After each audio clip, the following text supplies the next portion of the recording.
emotional input is definitely part of the way in which we make ethical decisions. Absolutely. We didn't have positive emotions, such as the Stoics thought that love, joy, and a sense of justice are positive emotions, healthy emotions.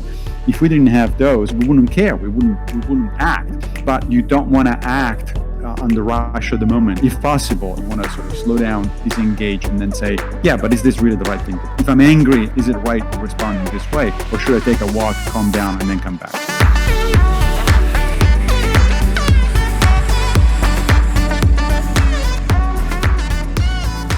Welcome, everyone. Today, we are pleased to welcome Professor Massimo Pigliucci. He is Professor of Philosophy at the City College of New York, has PhDs in Philosophy of Science from the University of Tennessee and Biology from the University of Connecticut.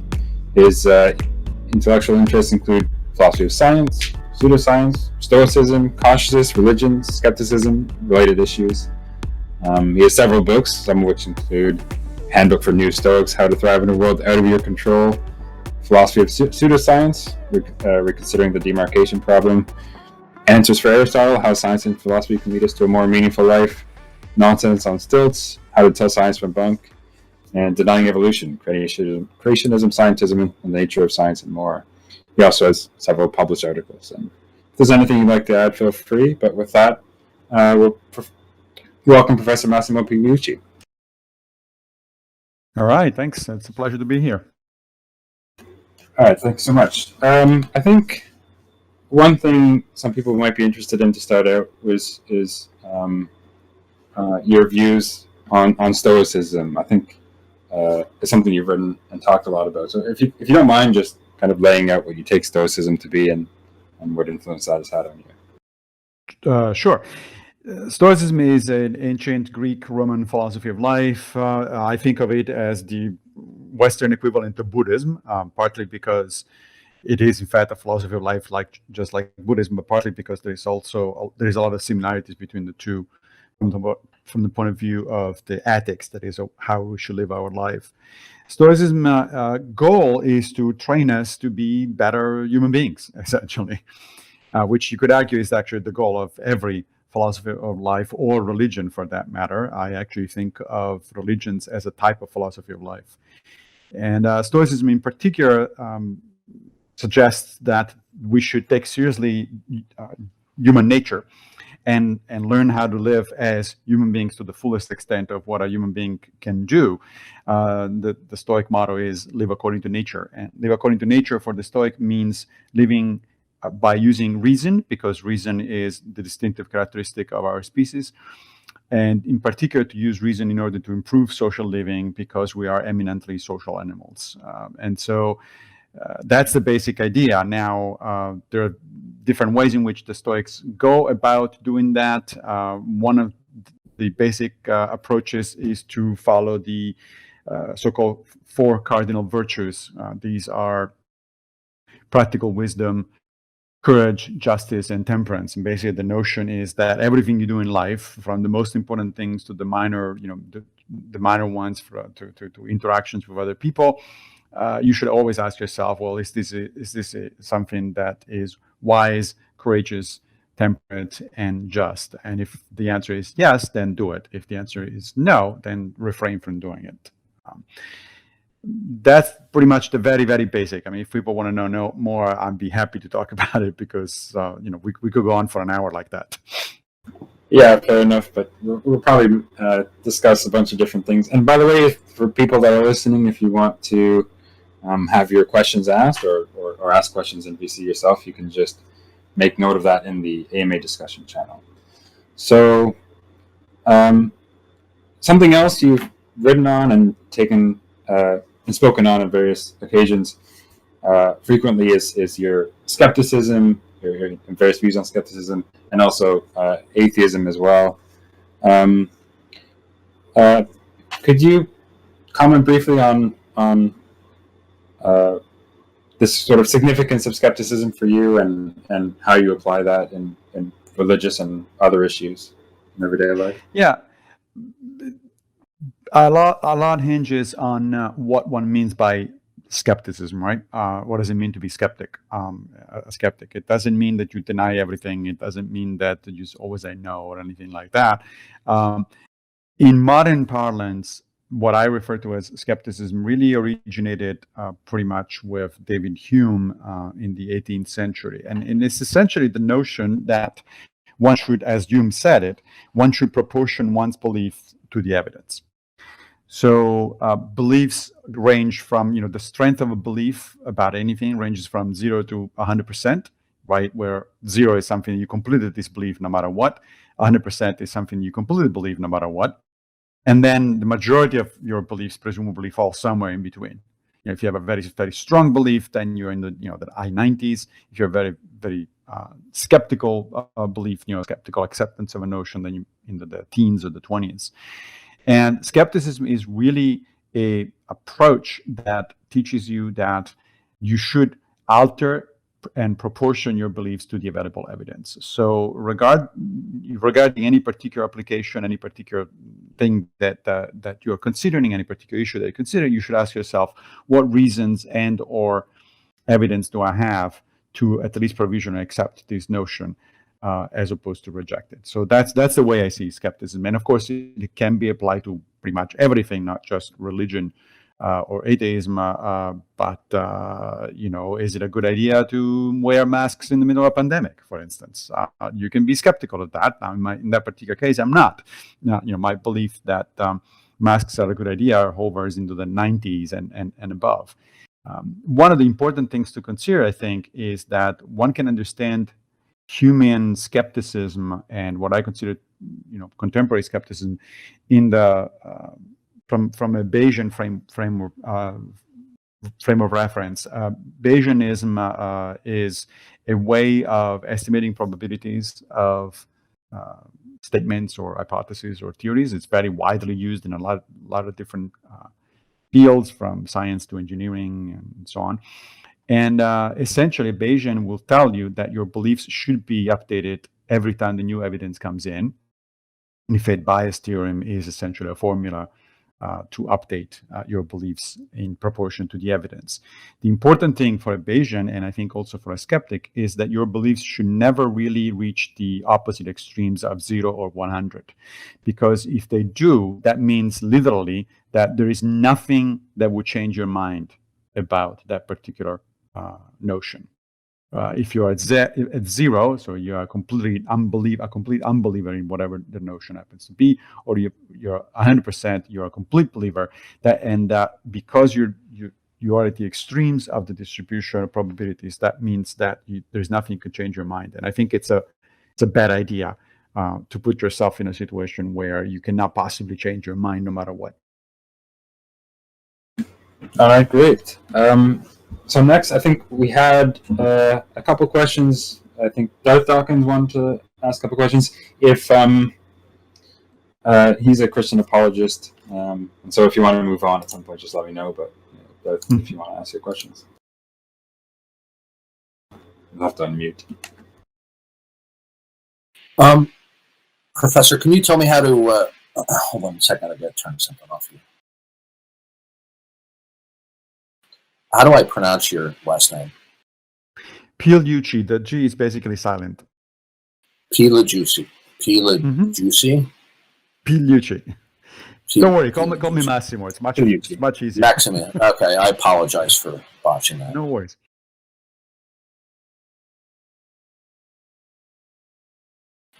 Sorry about that. I had to turn off some software. I understand that you're an atheist. Do you hold to the position that God as ultimate creator does not exist, or do you hold to the lack-theist position? What I mean by atheist, when I use the word atheist, I mean it literally in terms of the original etymology, that is, atheists, without a positive belief in God. So an atheist, in my conception at least, is not somebody who says there is no God, because that's an absolute statement. That's falls into the 0% belief that I was talking about a minute ago, and I don't think that's a rational statement to make, because it's possible that there is a God out there. Are you a naturalist? Oh yeah, I'm definitely a naturalist. But before we get to naturalism, let me finish that thought. So when I say that I'm an atheist, I mean that I don't have sufficient reasons or evidence to believe in any particular kind of God. So, Okay. but because that position is not at zero, I am willing to entertain arguments and evidence. Okay, as a naturalist, do you believe that what is fundamental to reality, the source of all possibility, is impersonal? What do you mean by impersonal? Meaning it's not personal. It's not a mind. Yeah, that's right. It's not a mind. Yeah. Okay. Do you have a rational justification or evidence to support that? That to me is the wrong question. So everything that we know from modern science, from the way we perceive the world, etc., does not indicate that there is a mind at the foundation of reality. So I'm asking you your position. Do you hold that what is fundamental to reality, that is the source of all position is?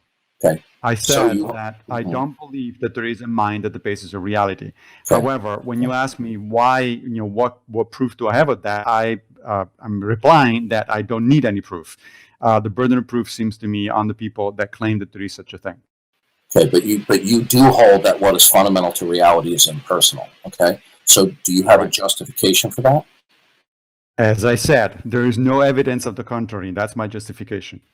No evidence to the contrary. So you decided that all the facts that you're acquainted with do not necessitate referencing God as the personal ultimate? Well, how did you determine that?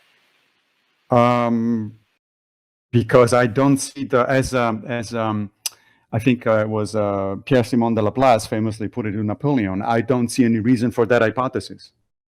No, you decided that all the facts you're acquainted with. I didn't decide anything. I arrived at a conclusion based on my understanding of the world. And that conclusion is I see no reason to believe that there is a mind at the basis of reality. Okay.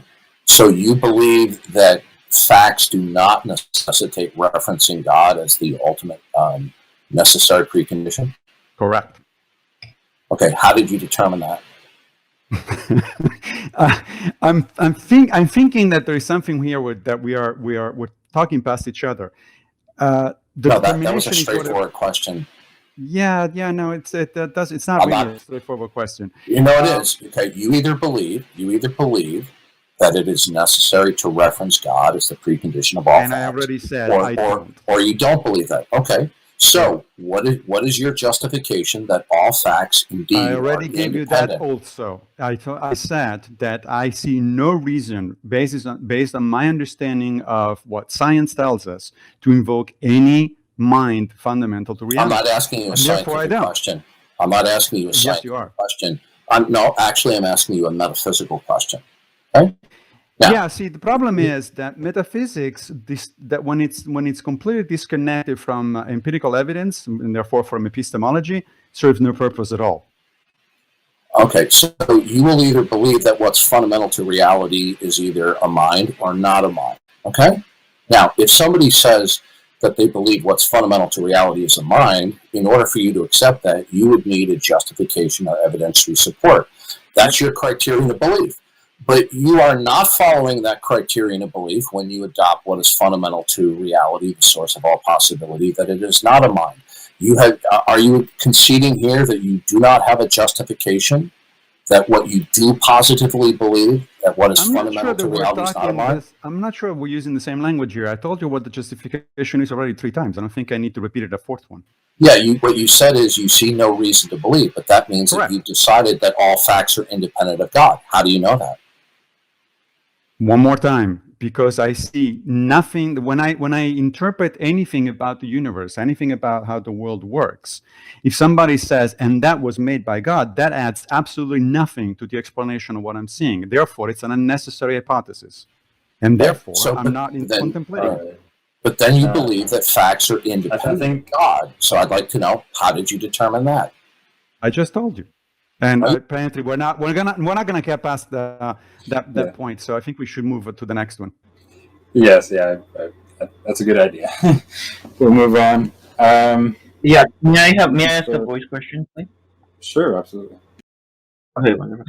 Yeah, Dr. Pigliucci, big fan, have been following your work for a while. I actually, unfortunately, got to know you from the debate you did with Dr. Kent Hovind, or I should rather say Kent Hovind. That was my first introduction. But since then, I was really impressed with you. So in one of your discussions with that was Professor... a lifetime ago, man. yeah. One of your discussions you did with Professor Lawrence Krauss, you and another person I admire, Professor Daniel Dennett, tried to counter this arrogant idea that somehow science doesn't need philosophy. And my question is, I guess, twofold. One, why is it that so many scientists, so many eminent scientists, are such morons when it comes to philosophy, pardon the expression?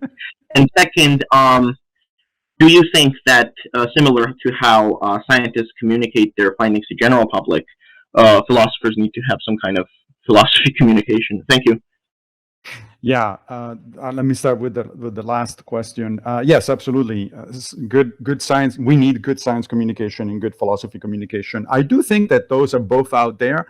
I mean, I can name a number of people in both fields who actually do a very good job at communicating. Now, how much of an impact that's having, or how many people actually know about these people, it's a different matter. But there's a really good number of good public philosophers who do writings, podcasts, blogs, live events like this ones, you name it. So yes, we certainly could use more for sure, but there is a good number of people out there. In terms of why so many prominent scientists seem to have a thing about, a negative thing about philosophy, that is a damn good question. I've actually talked to some of these, personally several times, Lawrence Krauss being one of them, Neil deGrasse Tyson is another one, Steven Weinberg is another one. By the way, notice that there is a pattern here. All three of these people are actually physicists, although some of the scientists who are so in a sense skeptical of philosophy are not physicists. Richard Dawkins is an example, for instance. Why I think I'm going to be blunt with you. It's just ignorance. It's just sheer ignorance. And the reason I can say that with some degree of confidence is because as I said, I talked to some of these people repeatedly on many occasions, and I can tell that they really don't know anything about philosophy. In fact, at one point, I actually asked Neil deGrasse Tyson point blank. I said, Neil, have you ever actually read a technical paper in philosophy or a technical book in philosophy? And his answer was no. And I said, so what the hell is going on with you criticizing something you know nothing about? I mean, imagine if somebody were to tell you that, astronomers don't know anything, it's all a bunch of crap, and it turned out that they didn't know anything about astronomy. How would you react to that sort of situation? So it's really puzzling to me, both as a scientist and as a philosopher. It's really a puzzling situation. If I have to give you one reason why almost every one of these scientists that I talk to tells me what the problem that they have is, they will come up with one word: postmodernism. They would say that the philosophy is anti-scientific, as shown by the postmodernists, and therefore they need to be put in their place. That means a number of things. Number one, they don't know what postmodernism actually is, because there's actually quite a bit of good ideas coming out of that subfield of philosophy. There are some ideas that need to be criticized and have been criticized from postmodernist writers. But they also don't seem to appreciate that postmodernism is a fraction of what philosophy represents today. In fact, the best critics of the postmodern attack on science that took place during the 90s were philosophers of science. So it's a really interesting situation where I think it's a combination of ignorance, these fear of the P word, the postmodernist word, and quite a bit of arrogance on the part of these people. I mean, you mentioned prominent scientists. One doesn't get to be a prominent scientist or a prominent academic without a little bit of an ego. I can tell you honestly, because I certainly consider myself as having a fairly large ego. So that it's a combination of cultural, psychological factors and just sheer ignorance. It's very unfortunate, because what it does is, of course, it pits two areas of inquiry, science and philosophy, that actually historically have worked very well together, and they continue to work well. This is just a paper that just came out a couple of months ago that actually looks quantitatively at the influence of philosophers on scientific fields, and it's significant. There's a lot of scientists who actually quote, mention or reference philosophy papers, technical philosophy papers in their work. So that means that there is quite a bit of interfertilization between the two fields. But when it comes to these prominent individuals that we're talking about, somehow that's not on their radar. All right. I had a question. So one of the, of course, central issues in the philosophy of science is what's called the demarcation problem. How do we differentiate what is science from which is not, what is pseudoscience, and so on? And that's something you've written on, and you take this to be a problem of significant pragmatic interest as well. Could you sort of briefly outline your approach to this problem, and what do you think we can take from it? Yeah, the demarcation problem is something that actually has been around for a long time. There is one of the Platonic dialogues, for instance, in which Socrates asks the question of, how do we know, how do we distinguish between a doctor and a quack? And his answer is, well, you can't distinguish unless you yourself are a doctor, which is kind of disheartening, because we obviously cannot all become experts in a particular area before being able to tell, the difference between good stuff and bullshit. So the problem has been around for a long time. Now, at the beginning of the 20th century, a prominent philosopher of science thought that he had the solution. That philosopher is called Popper. Most people know him because of the notion of falsification. Popper basically argued that for a theory or a statement or an hypothesis to count as scientific, it ought to be falsifiable. That is, there ought to be a way, at least in principle, to show that the hypothesis or statement is false, if it is in fact false. And in fact, Popper went further and argued that science doesn't make progress by confirming theories. It makes progress because confirmation is too easy, according to Popper, because you can selectively look at data and confirm whatever you want. Science, according to Popper, proceeds by eliminating bad theories. And so it's a game of elimination. Whatever, every round of the game, some theories will fall, others will survive. The ones that survive, you cannot say that they are true. You can just say that they haven't been falsified yet. It's a really interesting way of looking at science as a process. Unfortunately, it doesn't work very well as a demarcation problem, because there are all sorts of pseudosciences that would actually pass the test. For instance, astrology or homeopathy are certainly falsifiable. And in fact, they have been falsified, and yet they're still around. And still lots of people believe in those things. So there's got to be something more than falsifiability. And the consensus, as far as I can tell, among philosophers of science these days is that there isn't going to be a simple set of, small set of criteria that will definitely clearly demarcate science from pseudoscience. It's a territory with shades, and the demarcation line is really a very, very fuzzy line. And not only that, it does change over time. There are approaches or theories that once were considered scientific and that they are now considered pseudoscientific. Alchemy, for instance, being the obvious example, or phrenology, for instance. So the demarcation area is not only, it's an area, not a line, but it also changes over time. And so the best that we can do is to list a number of criteria that are helpful in figuring out the difference between science and pseudoscience. But we have to be careful in understanding that there is no simple demarcation, and that, moreover, that demarcation line changes over time. Great. So something like creationism or creation science is something you've criticized for being pseudoscience. What are sort of the properties there of that sort of discipline that make it such that you classify it in that way?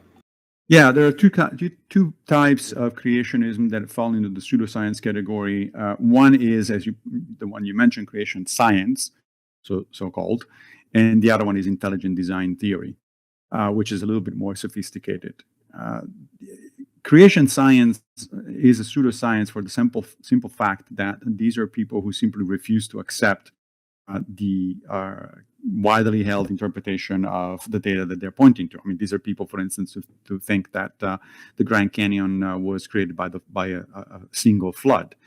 Any geologist worth its salt will tell you that that is actually not the case, that there are millions and millions of years of record in the geological strata in the Grand Canyon. So it is a pseudoscience because it interprets the empirical evidence in a way that makes no sense, that it's not in accordance with how we understand the world. It's not in accordance with how our instrumentations work. It's not in accordance with how our very successful theories in geology, chemistry, physics, and biology work. And that's what makes it a pseudoscience.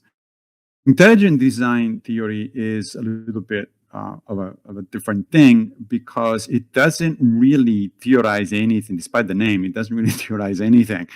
It just has these genetic proposes this genetic notion that complex biological structures have to be created by an intelligent designer that could not possibly arise naturally by natural processes. So it's essentially a negative argument. It's like, I believe in X because I cannot imagine any other way in which these things could actually occur.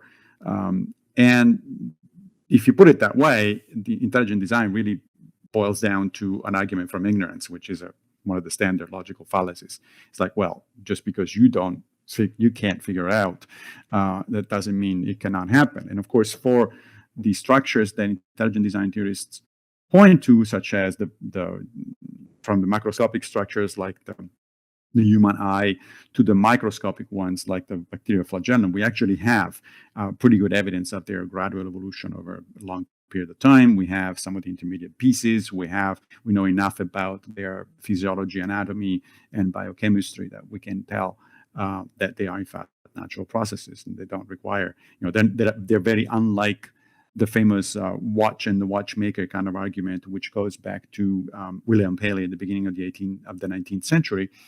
And that was already debunked by both David Hume, the philosopher that I mentioned earlier, as well as by, of course, Charles Darwin. All right, great. So we had a question from Coffee Smoke, who asked about your view on Stoicism. Do you think there's a necessary connection between happiness and virtue, or that virtue is sufficient for happiness? Or do you agree with Aristotle's function argument that one must take happiness to include more than virtue? Yeah, no, as a Stoic, of course, I don't agree with Aristotle's argument. And but a lot of what this discussion hinges on what one means by happiness. As you probably know, the ancient Greeks didn't use that word. They used the word eudaimonia. And eudaimonia is essentially untranslatable. Sometimes people translate it as flourishing, but that's a little vague as well. The best rendition that I know of is actually understanding eudaimonia as the life worth living. And a life worth living can take a number of different forms, obviously. The Stoics maintain that at a minimum, the life worth living is a life of virtue. But meaning that even if you don't have anything else, even if you don't, you're not wealthy, you're not healthy, you're not famous, and all that sort of stuff, your life may still worth living if you comport yourself virtuously. But by virtue, what they meant specifically was what we would say today, pro-socially. That is, if you're trying to be helpful, if you're trying to have good relations with other people, if you're trying to help out, then your life will be meaningful no matter what. That doesn't mean you're going to be happy in having any particular moment. You might be, in fact, miserable most of the times, unless you do have some of those external goods, such as money and other things that Aristotle would say they're absolutely necessary. So the difference between the Stoics and Aristotle is that the Stoics think of these externals that Aristotle thinks are necessary. They think of them as essentially optional. They're not core. They refer to things like fame and wealth and health and so on and so forth with the deliciously oxymoronic phrase of preferred indifference. And it appears to be oxymoronic because, of course, if something is preferred, then it cannot be indifferent and vice versa. But what they mean by that is that these things are preferred, other things being equal, meaning a life where you are healthy, you have a little bit of wealth, and so on and so forth, is certainly preferable. It has these things have value.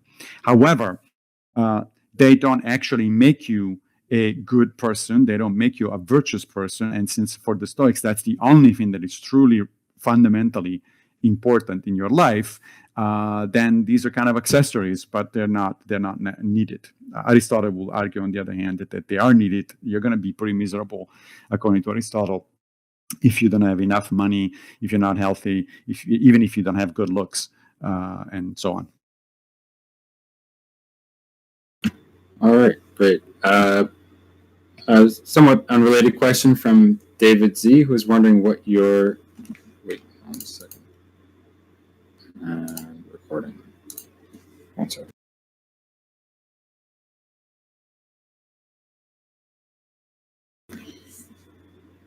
Okay, this seems to be working, but we have other recordings anyway. David Z was wondering what your view on sort of animal ethics and veganism is. Do you consume animal products? And regardless, what do you think more about that issue? Good question. I am not a complete vegan or vegetarian, but I'm close to it. Basically, I eat mostly vegetables, and with a few exceptions, and those exceptions tend to be wild-caught fish. I do think that the vegetarians and even more the vegans have definitely the upper hand in terms of from an ethical perspective. I looked into it from a different perspective, and I think there is no question about it. They also have a good point in terms of health. A vegetarian diet especially is very healthy and easy to follow. Vegan diet can be healthy, but they're not quite as easy given the structure of our food system in our society. They also have a point from an environmental perspective.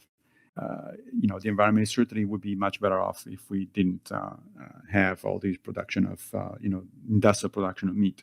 Now, that said, the situation is complicated. There are, in fact, downsides to a vegan or vegetarian diet, both from an health perspective, from an environmental perspective, and even, frankly, from a point of view of animal welfare perspective. Because, in order to feed 8 billion people, you have to do a hell of a lot of agriculture. Agriculture is destructive, even when it is done, in a biologically sound fashion.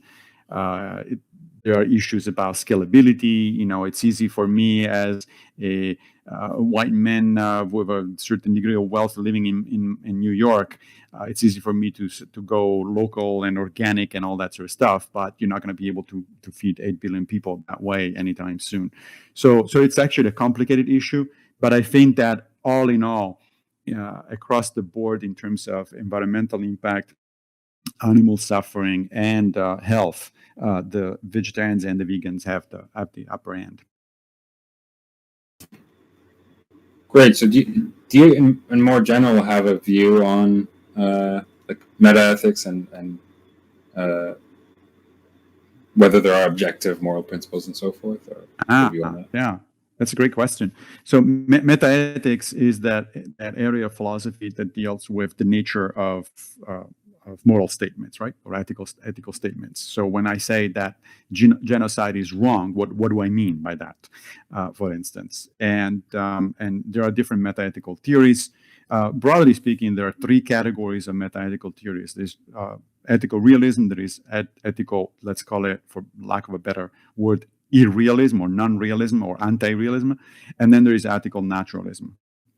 Ethical realism says that there is such a thing as objective, universally valid ethical truths. Right? So typically, philosophers like Kant, for instance, would fall into the ethical realism or the moral realism perspective, because they think that it is true in a kind of universal fashion that, let's say, genocide is wrong. Period. End of story. And if you disagree, it's just because you don't understand it. You don't get it. But it is a fact out there. The problem is that when you push ethical realists, moral realists, and into trying to tell you a little bit more about the nature of these somewhat strange facts that are allegedly mind independent, and yet somehow we cannot, we need minds in order to grasp them. We cannot subject them to any kind of independent analysis. It's like, so what does it mean exactly for an ethical statement to be universally true? I mean, how do we figure that one out? The problem is very similar to the one that is faced by mathematicians who are inclined to be Platonists about mathematical constructs, who think that mathematical constructs like the Pythagorean theorem, let's say, are mind independent as opposed to invent human inventions, right? It's like, well, if they're mind independent, what do you mean exactly? Where are these things? How do we access this kind of Platonic realm of universal truths and stuff like that? So there are a number of problems with moral realism.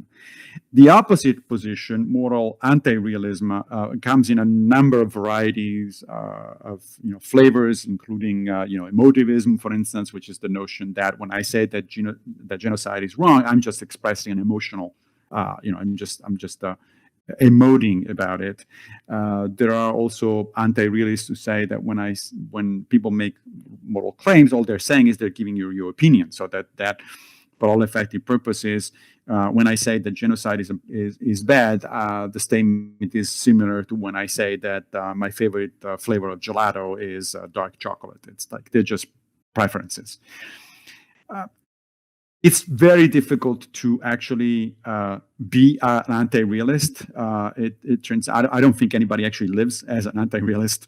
I don't think anybody really truly believes in anti-realism outside of certain academic circles, because it turns out that then they get really upset when somebody does something wrong to them, for instance, and they say, "Oh, this is wrong. This is well, what do you mean it's wrong? This is just my opinion. This is just your opinion." It's a really difficult position to maintain coherently and to live a life as an anti-realist. And there are a number of other sort of philosophical problems with it.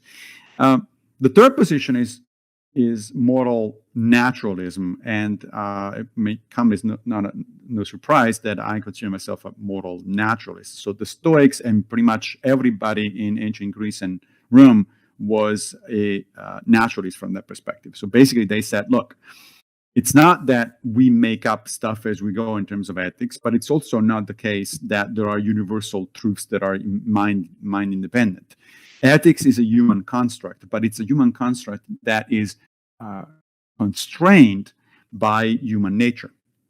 So, for instance, when we say that murder, understood as random or unmotivated or killing of people, is unacceptable, it's immoral. What we actually saying is neither that it's just my opinion, nor that it is a universal law analogous to the law of thermodynamics. What we say is that given human societies as they are, and given human beings as they are, going around, killing people at random, it's not a good thing. Should not be allowed. Why? Well, that's because societies will fall apart, and humans are fundamentally social animals, and if they can't live in a society, they're going to have a really difficult time surviving, and certainly it's going to be impossible for them to thrive, to flourish.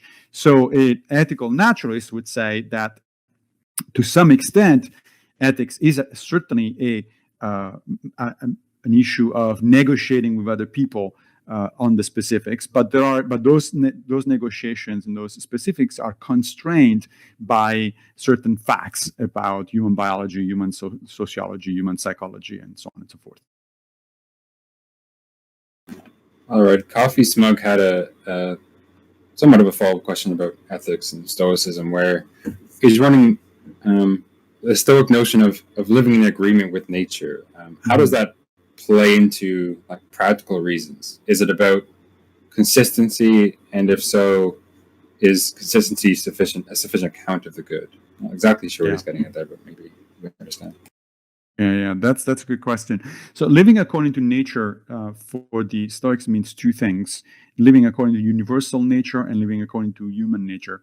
Living according to universal nature just basically means that we need to, in order to live a good life, we need to develop the best understanding that we have about the world, because if we don't, we're likely to make mistakes, sometimes fatal mistakes. So let me give you a specific example, right? We're in the middle of a pandemic, as I'm sure everybody knows here. And if I have mistaken understanding of what a pandemic is and how it works, or what a virus is and how it works, then I'm going to make mistakes. And those mistakes might be fatal. I'm going to decide that, forget the social distancing and masks and vaccines. I don't care. I'm fine.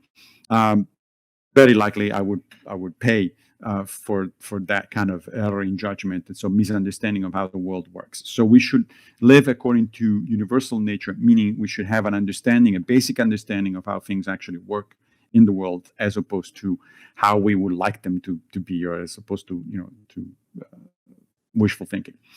But more importantly, we should live according to human nature. Why? Well, because we're human beings. We're not, cacti. If I gave you a cactus, for instance, a desert plant, it would make sense for you to ask me, so what makes a cactus happy? What is a good life for a cactus? And I would say, well, they're desert plants, so they need a lot of light. Don't put them in the shade. By the same token, however, they don't need all the water, so don't overwater them. Otherwise, you're going to kill them. And then there are a number of other things that I could, rattle off and that make for a good or a bad life for a cactus. Human beings are a bit more complicated than cactuses, but not that much. So there are certain things that are inherently good or bad for human beings because of the particular nature of humanity. Thriving societies with divisional labor, where people help each other and cooperate and so on and so forth, are good for humanity. Dysfunctional societies where people mistrust each other, where they don't work with each other and so on and so forth, are bad for human life. You don't thrive under those conditions, and so on and so forth. So that's what the Stoics mean by living according to nature, a combination of understanding how the world at large works and also understanding how human nature works. And that once you have that understanding, if you reason correctly about that understanding, then you'll know what to do. Then you have all sorts of practical applications and practical directions for how to live your life. So when you say that something is like good or bad for humanity, or for a particular human, or for like a cactus or whatever else, is that just to say that it aids in the survival or flourishing of that thing? And if so, is it not really a moral notion, or how does it fit in there? Well, it's a moral notion in the sense that for the Stoics, and for anybody who is, by the way, the Stoics and the ancient Greeks were not the only natural ethicists. In modern times, for instance, one of the most influential modern moral philosophers is Philippa Foot, who wrote a book called Natural Goodness. That essentially begins from the same basic idea that the Stoics had and elaborates in modern terms. And also she provides in that book a very good criticism of both moral realism and moral anti-realism. Well, they are ethical statements in the sense that you're not going to be able to derive precepts on how to work directly from facts about human nature. It's not like you can read off straight out. Human nature, as I said, constrains your ethical judgments, but then you also need to think about it, to reason about certain things, because there is more than one way to live a good human life. In fact, there are many different ways of living a good human life, and at that point, you have to start negotiating with other people who might have different ideas, and that's where ethics as a type of reasoning comes in. So ethics is a type of reasoning. It's analogous to logic, but one way to put it is that its axioms are derived from our understanding of human nature. And so it's not just the facts. You don't read straight the ethics out of the facts, but it's not just reasoning either. It's not this a priori thing that Kant, for instance, thought it was. Thank you so much. We'll move on to a different topic. Some people were wondering about your thoughts on mind. You've criticized various accounts and arguments in the philosophy of mind. Kat and Nand was wondering, what are your primary critiques of Panpsychism? And then we'll discuss other things after. That's a very good question. It would take some time to go into details, but the basic notion is that Panpsychism is an idea which, well, let me back up for a second. What is Panpsychism in the first place? Panpsychism comes in a number of different flavors, but fundamentally it is the idea that consciousness is an elemental property of matter. And in other words, that everything to some extent, at some level, in some way, is conscious, all the way down to electrons, to subatomic particles. Now, why would anybody think that? Well, that idea, which has been proposed a number of times for literally millennia, actually, but in more recent times, it's a response to a problem that philosopher David Chalmers famously refers to as the hard problem of consciousness. Chalmers thinks that consciousness is a problem that is not solvable a priori by science. That it doesn't matter how much you're going to study about the brain and figure out about how the human brain works and so on and so forth. It doesn't matter, because consciousness is a first-person experience and it cannot be reduced to a third-person description, which is what science does. I think that, wait, before I tell you what I think. So one way to solve the problem, the so-called hard problem of consciousness, is therefore to postulate that consciousness doesn't actually appear only in certain animals, human beings, and maybe a few others. It's everywhere. It's universal. And if you assume that, then there is no hard problem of consciousness. It disappears, because if everything is conscious, then there is no question about why you and I are conscious. There are a number of problems with this position. First of all, it doesn't actually solve the problem at all, because it's still, even if you're a panpsychist, you still have to explain to me how come let's say human beings and chimpanzees seem to have quite a degree of consciousness, and rocks don't seem to have any, or electrons don't seem to have any. We can't measure anything that has to do with consciousness of all sorts of stuff. So you still have to explain to me how come that in certain animals, let's say, consciousness seems to be such an incredibly complex and sophisticated phenomenon, and in other pieces of matter it's not. And you can't say, oh, it's just because the human brain is large, because there's lots of things that are much larger than human brain and then appear to be conscious either. So it doesn't actually solve anything. It doesn't really solve the so-called hard problem of consciousness, which I actually think is what philosophers call a category mistake. That is, it's not a problem at all. What Chalmers is doing there is he's confusing a scientific explanation with first-person experience. Of course, first-person experiences are first-person, that by definition. But that doesn't mean that we cannot have a third-person description of the mechanisms and the functionalities in the human brain and human nervous system that make those first-person experiences possible. And in fact, we've learned a lot about the neural basis of consciousness over the last 10 or 20 years. So I think he's just mistaken about, he's making a category mistake there. But back to panpsychism. So one reason not to take panpsychism too seriously is because it doesn't actually solve the problem that it allegedly is supposed to solve. But more importantly, there is two ways of being a panpsychist fundamentally. On the one hand, you can say that consciousness is fundamental, elemental property of matter, in which case it should be measurable in some way. Or you can say that it is a fundamental property of matter, but somehow it's a very different kind of property that it's not measurable.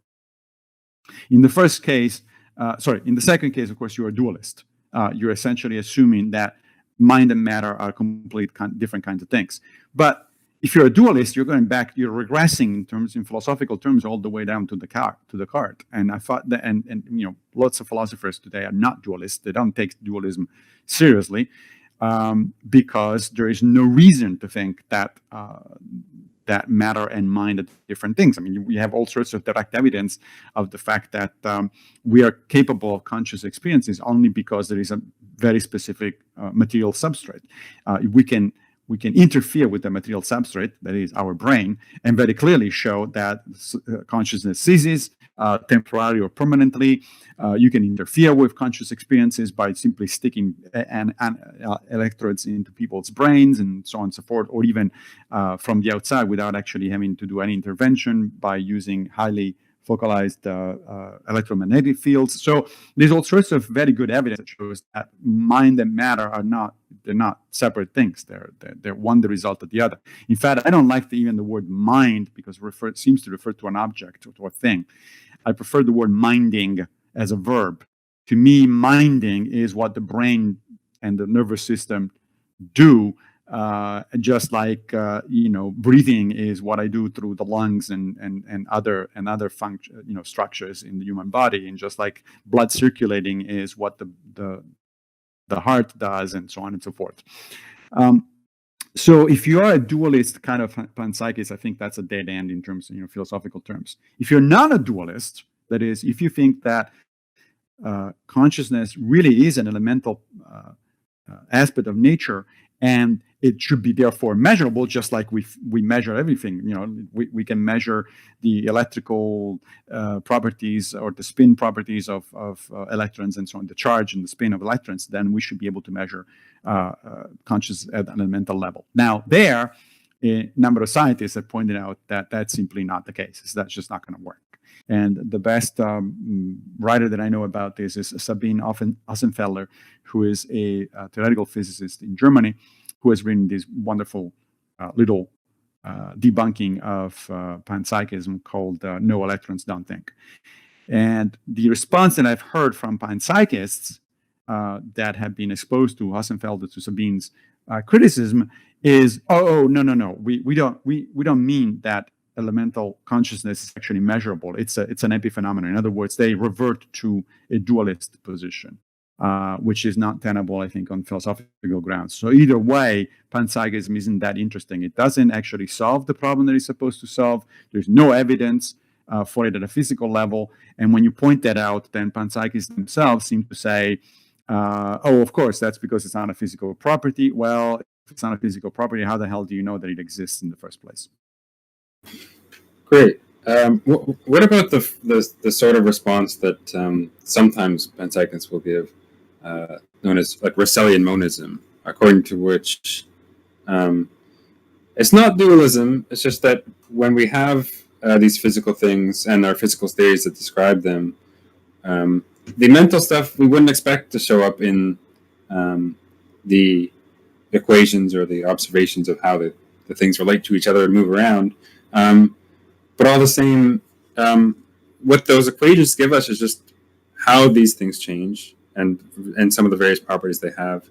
But it doesn't necessarily tell us what it is that has those properties and what it is that changes.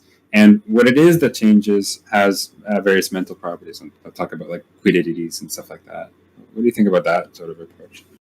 Well, I think it's I understand the Russellian defense is actually pretty common among panpsychists, but I don't know that it gets them anywhere, because it doesn't apply to all sorts of other things about which there is no disagreement that are aspects of physicality. So, for instance, what does it mean to be alive as opposed to dead?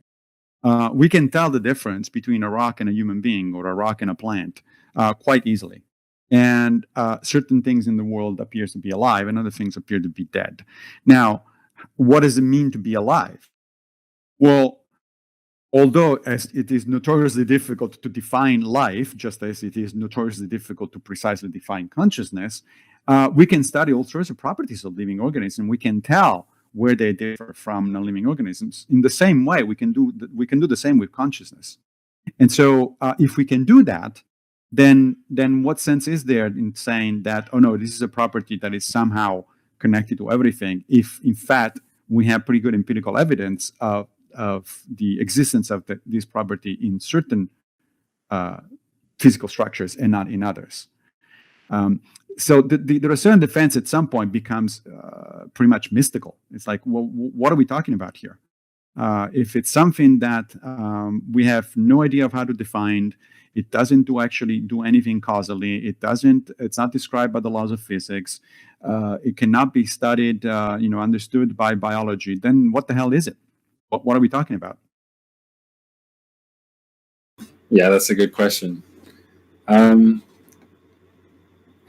Just another question on the philosophy of mind, though. You sound like you're probably some sort of physicalist about mind, or could you elaborate on what your own view is, if you have one? Yeah, I kind of dislike the philosophers are famous for putting things into boxes, right? Oh, you're a physicalist, you're materialist, you're a blah blah blahist, etc., etc.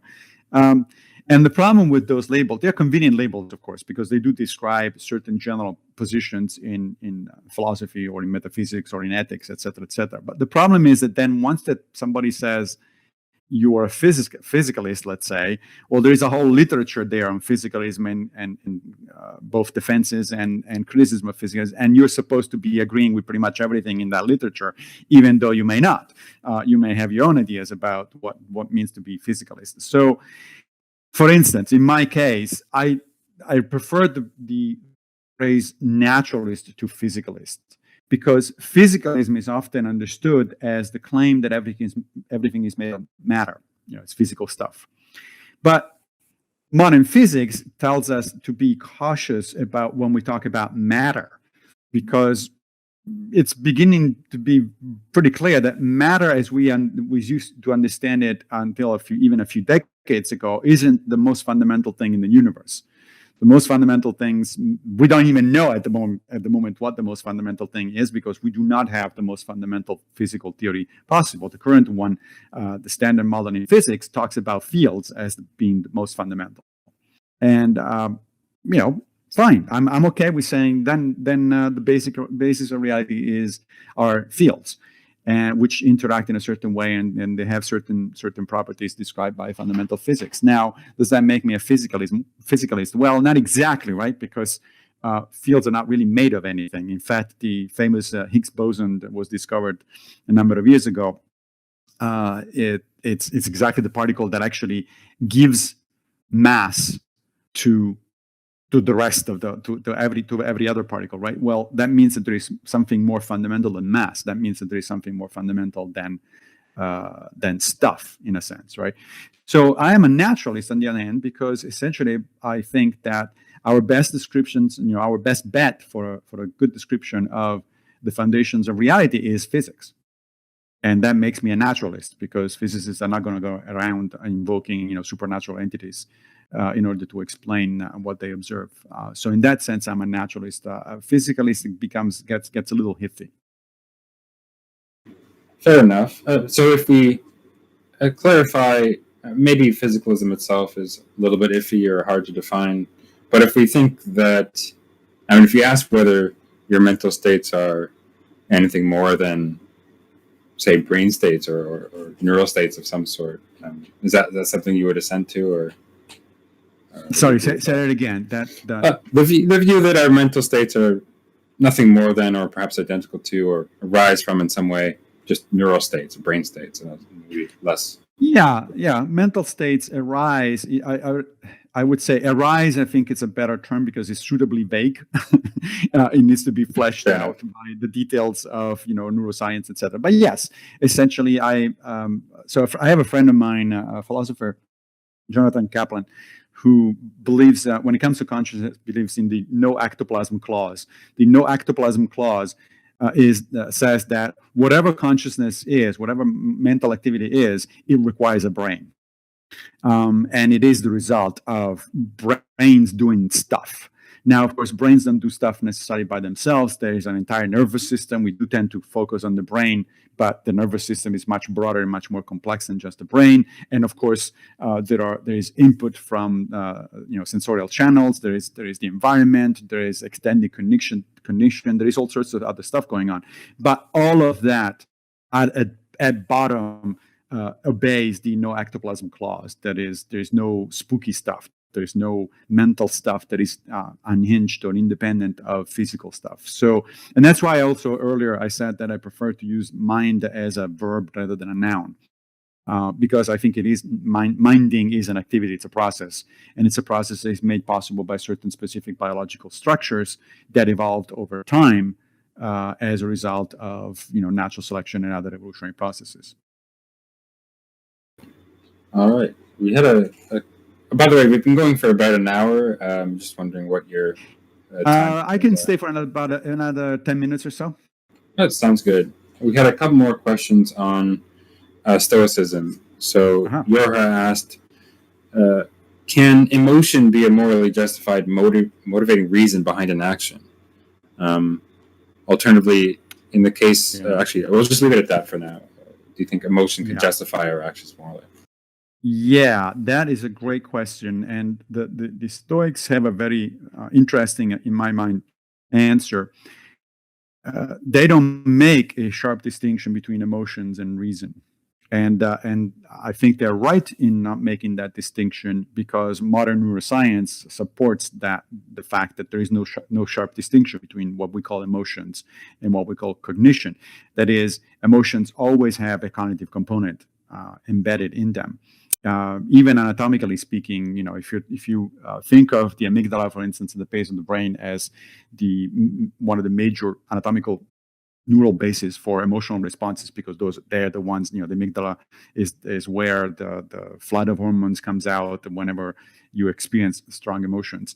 Even so, the amygdala is deeply interconnected by way of literally tens of millions or hundreds of millions of neuronal connections with the higher functions in the brain, with the frontal and parietal lobes. And so there's really no sharp distinction anywhere in the human brain between emotions and cognition. Not only that, but as some people here might be aware of, Stoic psychology and Stoic philosophy greatly influenced the beginning of cognitive behavioral therapy in the 1960s. And cognitive behavioral therapy is one of the most empirically established type of psychotherapies. And the trick there is, the giveaway there is straight into the name, right? Cognitive behavioral therapy, meaning that the CBT, as it's called, assumes that whenever we have emotions, those emotions have a cognitive component, and you can challenge those emotions on the basis of the cognitive component. So, for instance, if I all of a sudden experience fear, right? I feel the adrenaline, the physiological reaction of feeling fear, then I can ask myself, all right, wait a minute, what is it making me afraid of here? What is the problem? What seems to be the stimulus that from the outside that is doing this?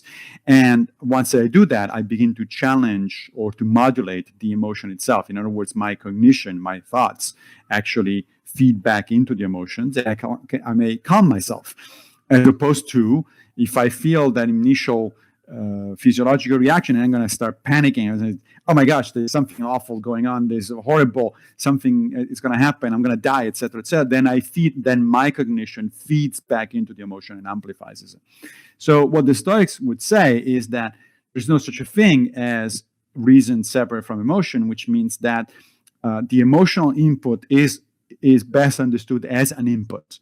When you feel something like fear or anger or pleasure or pain or something like that, that is your body telling you something. It's your brain that is telling you something. It's kind of an alarm bell going off at some place. And the proper reaction to it is to look at it as Epictetus, the early 2nd century Stoic philosopher, says, you should look at your impressions. He called them impressions, your first reaction to things, your first emotional reaction to things. You should look at it and ask, are you really what you appear to be, or are you something different? And therefore, we should always act on the basis of our dialogue, inner dialogue with our emotional impressions, so to speak. So, in answer to the question, therefore, yes, emotional input is definitely part of the way in which we make ethical decisions. Absolutely. If we didn't care, for instance, if we didn't have positive emotions, such as the Stoics thought that love, joy, and a sense of justice are positive emotions, healthy emotions. If we didn't have those, we wouldn't care. We wouldn't act. We had no reason to act. We'd be like, extreme levels psychopath. And so emotions are necessary. They certainly do provide the input, but you don't want to act on things on the rush of the moment. You want to, if possible, if it is possible at all, you want to sort of slow down, disengage, and then say, yeah, but is this really the right thing to do? If I'm angry at this point, is it right to answer, to respond in this way, or should I take a walk, calm down, and then come back? All right, interesting. And Coffee Smoke had a question. I understand Stoics to be saying that virtuous action is worth choosing for its own sake, but why is this superior to the Epicurean view that virtue is simply instrumental to an external end? Yeah, well, that's another very good question. So virtue is in fact instrumental, but it's just for the Stoics, but it's instrumental in a different sense from the Epicureans. What the Stoics are saying is that virtue, which, by the way, the word there is arete, which in Greek just means excellence. And so what the Stoics are trying to do is to be excellent at whatever they do. In other words, being the best that you can do, as they say. Now, one way to understand virtue, especially for the Stoics, is having a good character. And one way of understanding having a good character is having good judgment. Epicurus particularly insists on this thing, that the most important thing in life that a Stoic should be care about is having a good judgment. In fact, the only good, according to Epicurus, is having a good judgment. And the only bad, true bad, is having a bad judgment. Now, you can ask, well, why would that be? Well, because if you have good judgment, presumably you can apply that good judgment to any particular issue, any particular situation, any particular relation that you have, any particular problem you have to solve. And if you have bad judgment, you're going to be more likely to handle those relationships, those jobs, those problems badly rather than in a good fashion. So in a sense, even for the Stoics, virtue is instrumental, but it is the ultimate instrument, so to speak. It's such a universal instrument. It applies to everything that's what you want to focus on. But virtues, remember, are other directed. They're not, you cannot be virtuous on your own. One of the 4 fundamental cardinal virtues is, for instance, is justice. And justice is inherently other directed. So it has to do with how we behave in the world, how we act in the world. For the Stoics, it's fundamental that we act properly in the world. But virtue or judgment or good character are basic because they essentially determine everything else you do. For the Epicureans, on the other hand, the thing that is basic is the avoidance of pain. Right? Epicurus defined the absence of pain as the greatest pleasure you can possibly experience, which is, he was called on that even by non-Stoics like Cicero already 2,000 years ago. It's like, what do you mean? That's a weird definition of pleasure, not lack of pain as understood as pleasure. But for the Epicureans, the most important thing is lack of pain, particularly lack of mental pain. And one of the differences between the Epicureans and the Stoics, therefore, is, for instance, that the Epicureans tend to counsel withdrawal from social and political involvement. While on the other hand, the Stoics are exactly the opposite. They are cosmopolitan. They think that the world is a place where everyone else is our brother and sister, and that we should do our best in order to make this a better place for everybody. So the two philosophies really, although they have several points of similarity, they really come to clash when it comes to that particular point. Stoics tend to be much more other-directed and socially involved than Epicureans. All right, a couple more questions, and then I think we'll probably wrap up. Sure. One from Stig, who's wondering, although we already talked about metaethics, but he's kind of wondering, how does that Stoicism relate to metaethics? In other words, does Stoicism presuppose or require a certain metaethical view, or is it compatible with different responses? Another good question. As I said before, Stoicism and Epicureanism and Aristotelianism and a bunch of others are actually naturalistic ethics. They presuppose a naturalistic ethical framework, right? So they tell you that ethics is a matter of reasoning about the facts concerning human nature and derive proper course of action on the basis of those facts. They're neither a anti-realist nor a realist position. They're a naturalist position. Fair enough. And I had another question related to philosophy of science. Another big issue in the philosophy of science is, of course, on realism versus anti-realism. And I was wondering what your general thought is on that, or whether you're a scientific realist or. That's a good question. I throughout my career, I kind of oscillated between the two. Every time that I read a good paper from a realist, I think, yeah, this is a good point. And then every time that I read a paper by an anti-realist, I say, yeah, you know what? Actually, these people have a good point. I don't think one can actually say for sure.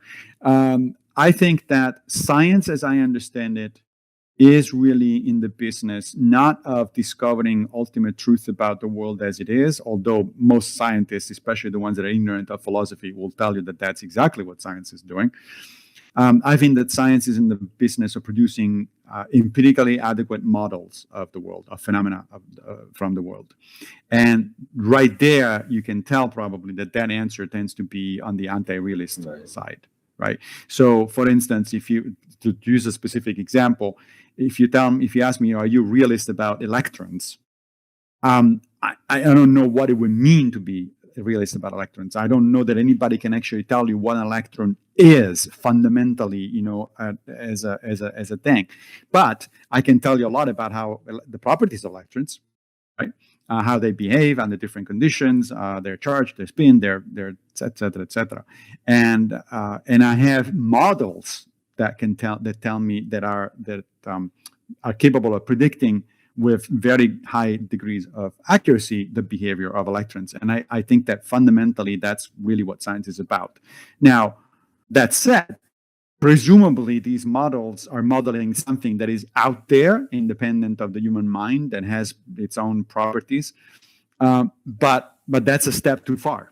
That's a step that is not really warranted. It's certainly not a scientific statement. It's a philosophical statement, and it's one that the more I progress in my career, the more I feel a little bit uncomfortable with the realist attitude. All right. So do you think that kind of standard anti-realist arguments, like arguments from underdetermination, pessimistic meta-induction, are sort of good arguments, or at least worth taking seriously? They are good arguments, at least they're worth considering. But more importantly, there are responses on the other side as well, right? There's the famous no miracles argument, for instance, on the side of realists. And that's a pretty strong argument as well. That's why I said a minute ago that I kind of, I often oscillate between the two, and I say, yeah, you got a point there. However, fundamentally, I derive my, quasi-realism or construct. I think a better way is constructivism. A better term is constructivism about scientific ideas. I derive that from my understanding of the history of science. This is just the way science works. Whether the pessimistic meta-induction is correct or not, the fact is the history of science tells us that what we've seen is a succession of models that get better and better at predicting the phenomena. And that's really all that a reasonable scientist should say. Now, we see this very much in practice with discussions in fundamental physics, right? Where there are different opinions about the different interpretations of quantum mechanics, for instance, about whether there are or there are not, parallel universes and stuff like that. And an increasing number of physicists, especially in quantum mechanics, consider themselves members of the shut up and calculate school of thought, which basically says, you can pick whatever interpretation of quantum mechanics you want. It doesn't matter because they're metaphysical interpretations. The fact is, we have quantum mechanical theory is a set of equations, and those equations predict the phenomena to a very high degree of accuracy, and that's what the theory is. And that's what the theory is about. It's about predicting the phenomena. Whether the theory, then you want to make the metaphysical leap forward and say, oh, but the theory also tells me that really electrons are these things, or really reality is this thing. Sure, but that's not what the experiments say. All right, thank you so much. I think we're probably going to wrap it up there. Thank you so much for taking the time and answering your questions. Thanks everyone for listening, and if you did, ask them. Absolutely. This was a pleasure. Thank you for having me.